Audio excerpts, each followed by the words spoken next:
So jealousy is a really terrible thing, except وَمِن ذَلِكَ مَا صَحَّ مِن قَوْلِهِ sallallahu alayhi wasallam, from the things that are acceptable, as what is authentically narrated from the Prophet sallallahu alayhi wasallam, لَا حَسَدَ إِلَّا فِتْنَتَيْن. There is no room for jealousy at all except in two things. رَجُلٌ آتَاهُ اللَّهُ تَعَالَى مَالًا وَسَلَّطَهُ عَلَى هَلَكَتِهِ فِي الْحَقِّ. A man who Allah has given wealth and he is exhausting himself in destroying it, spending it for the truth. He just wants to get rid of it all. And the words are really interesting. Fi halakatihi, to destroy that. I don't want to look at it. I want to give it all up. It's like he can't hold on to it. He wants to give it up for the sake of Allah. This attitude of giving, when somebody has that, you say, man, I'm not just jealous of his wealth. You know what you're jealous of there? His attitude.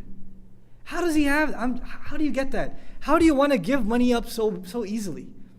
Like it's hard for him to hold on to it. It's easy for him to give. What's the case with most of us? It's hard for us to give it. It's very easy to hold on. You know, especially when it comes to fil haqq, in the truth, spending in the path of the truth. It's very difficult. You know, fundraising can be like pulling teeth. For you to give $100 towards the building of a masjid, or helping out the madrasa or whatever else, right? This da'wah program or this or that, it's very difficult. But when you go to Walmart, you don't think twice. Swipe the card, it doesn't hurt. You don't think, man, this money could have been better used for the kids' college fund or this. No accounting comes to your head. But when it comes to spending in the path of Allah, all of a sudden all of you become CPAs. Man, this money could have been, I need it over there, and this bill and that bill, and the whole financial balance just rolls before your eyes. It's like you've logged into your online account just sitting there in front of the masjid while the fundraiser is going on, right? So you think all of the reasons why you should not be giving. But this person we should be jealous of, who when the opportunity comes to give, he just let me get rid of it. It's like it's on fire when it's with him, and he just wants to get rid of it. This is the first person we should be jealous of. No, some people don't understand this, and what do? Man, I wish I was wealthy like him. If I was, I would spend too. No, you wouldn't. Just like the money part. You'd spend, but not like he spends. Right? So sometimes we have these, I really want to be rich so I can spend in the path of Allah. Yeah. You really mean that? Or do you mean I really want to be rich and I'll spend a little, I guess, because I feel bad. I said that already. Right? Subhanallah, we can't play games with our intentions. And so this person, it's someone to be jealous of, something to aspire.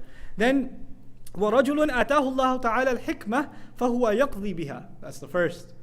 He says, a man who Allah has given wisdom. Here we learn, just like mal comes from Allah, you don't earn mal, you also don't earn what? Wisdom. That also comes from Allah.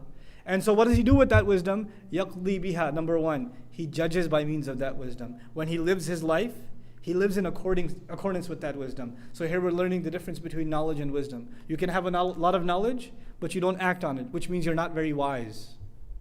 When you have knowledge and you judge by it, you act by it, you live by it, you benefit from it, then you're actually wise. Knowing a lot is not difficult. You can memorize the entire Quran, thousands of hadith, you can learn Arabic, you can learn fiqh, tafsir, aqidah, you can learn all the ulum you want.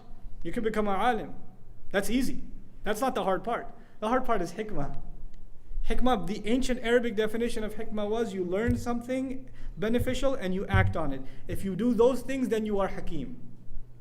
For example, fire burns. Simple knowledge, fire burns. If you still touch it anyway, you're not very wise. Wisdom would be you have beneficial knowledge and that leads you to proper action. You stay away from fire. So number one, آتاه الله تعالى الحكمة فهو يقضي بها. And then the second, وَيُعَلِّمُهَا النَّاسِ. He teaches the people with it. Allah gave him wisdom and he uses it to teach the people. Here it's something else. Allah didn't say he teaches people knowledge. He says he teaches people what? Wisdom. He lives by it first, then he teaches people wisdom. This is a person to be jealous of. This is a person that not only lives by it, but instills in people the love of knowledge and the love of acting upon that knowledge. May Allah make us people of wisdom, and may Allah make us people who instill wisdom in others.